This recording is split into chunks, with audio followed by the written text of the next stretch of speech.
Good evening, everyone. Justin, we had good meetings. Prime Minister Trudeau and I just concluded a very productive bilateral meeting, the first of what I'm sure will be many close and cooperative sessions. One of our last foreign trips I made as Vice President was to visit the Prime Minister in Ottawa. And today, we're able to drive right into the many vital issues of importance for both our nations. For both our nations, getting COVID under control at home and around the world is an immediate priority. And we're committed to work together to help prevent future biological threats by strengthening the World Health Organization, supporting our bold targets under the Global Health Security Agenda, cooperating in a global partnership against the spread of weapons of mass destruction, and engaging in other multilateral institutions to promote transparency, build capacity, and strengthen global norms. We also agreed to work in close cooperation to strengthen the supply chain security and resilience, and to ensure that Canada and the United States are driving a robust economic recovery that benefits everyone, not just those at the top. That's especially important because we know that this pandemic is not affecting everyone the same way. Women are dropping out of the workforce at alarming rates. Black, Latino, and Native and other minorities are particularly hard hit. We also agreed to work together on an inclusive recovery using the tools available through the small and medium enterprise chapter of our trade agreement to support women and minority-owned businesses. We also doubled down on our efforts to tackle climate change. It was really encouraging. Now that the United States is back in the Paris Agreement, we intend to demonstrate our leadership in order to spur other countries to raise their own ambitions. Canada and the United States are going to work in lockstep to display the seriousness of our commitment at both home and abroad. To that end, we're launching a high-level climate ambition ministerial, and to align our policies and our goals, and to achieve net zero emissions by 2050. Prime Minister Trudeau and I share an unwavering faith in the capacity of our peoples to meet the challenges of this new age if we lead with our core strengths, our democratic values, our diverse and dynamic peoples. We both recognize our responsibility as leading democracies to defend our shared values around the world and to strengthen our own democracies at home. That means rooting out systemic racism and unconscious bias from our institutions and our laws, as well as our hearts.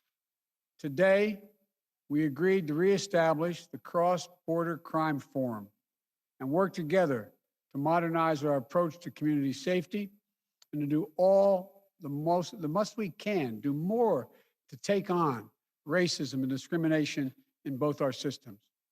Canada and the United States are not only vital partners, we're NATO allies committed to shared defense.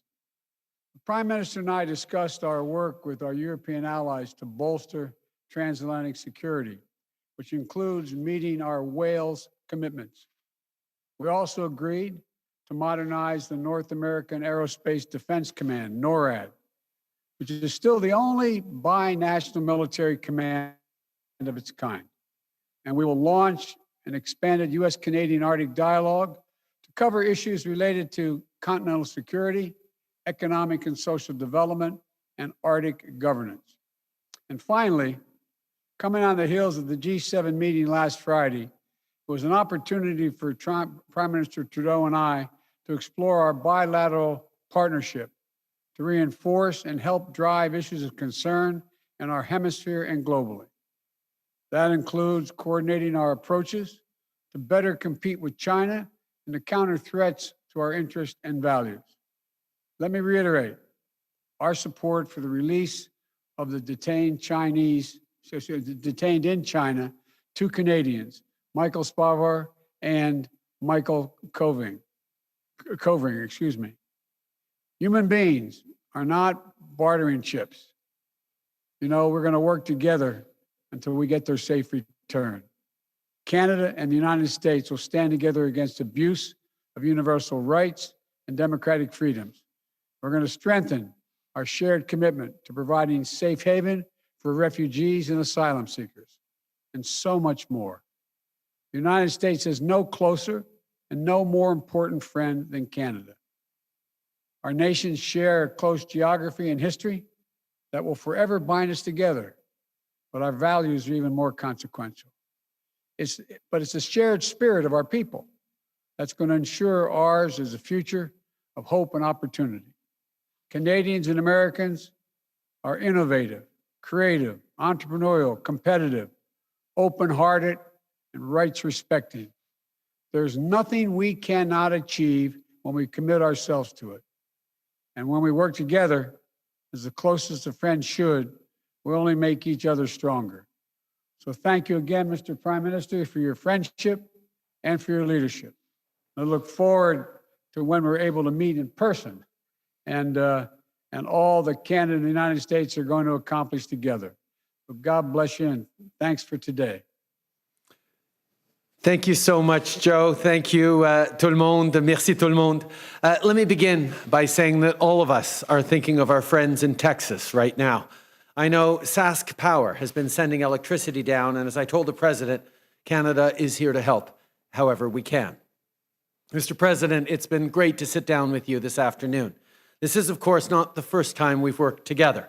Back in 2016, I had the pleasure of hosting you here in Ottawa as Vice President. Over dinner, I remember talking about how the extraordinary friendship between Canada and the United States has not just weathered changing seasons, it has grown ever deeper and stronger. Well, today, we're taking our next step forward.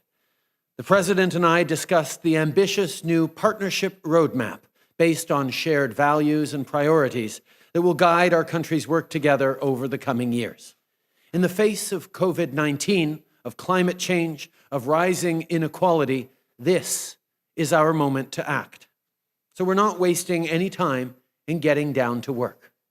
Job one remains keeping people safe and ending this pandemic. This afternoon, the President and I discussed collaboration to beat COVID-19, from keeping key supplies moving and supporting science and research to joint efforts through international institutions. We're standing united in this fight. En plus de nos efforts communs pour combattre la COVID-19, on a aussi discuté de nos mesures strictes concernant les voyages pour protéger les gens des deux côtés de la frontière. Présentement, même si notre plus grande priorité est d'assurer la sécurité des gens, il faut aussi qu'on pense à notre avenir. Comme vous l'avez dit, Monsieur le Président, on doit rebâtir en mieux. La dernière année a révélé toutes sortes d'inégalités dans nos sociétés et plus que jamais, il est temps d'agir. Le moment est venu de rebâtir des économies plus fortes dont tout le monde pourra profiter. I know the President and I are on the same page when it comes to standing up for the middle class and people working hard to join it. And with millions of families relying on the Canada-US partnership, this is work we must do together. Just take the energy industry. Canadian energy workers power homes on both sides of the border. It goes to show that we're all better off for this partnership. Today, the President and I discussed leveraging supply chains and support for businesses to create good, well-paying jobs and help people who've been hardest hit get back on their feet. Ici au Canada, l'innovation et l'énergie propre occuperont une place cruciale dans notre plan pour rebâtir notre économie.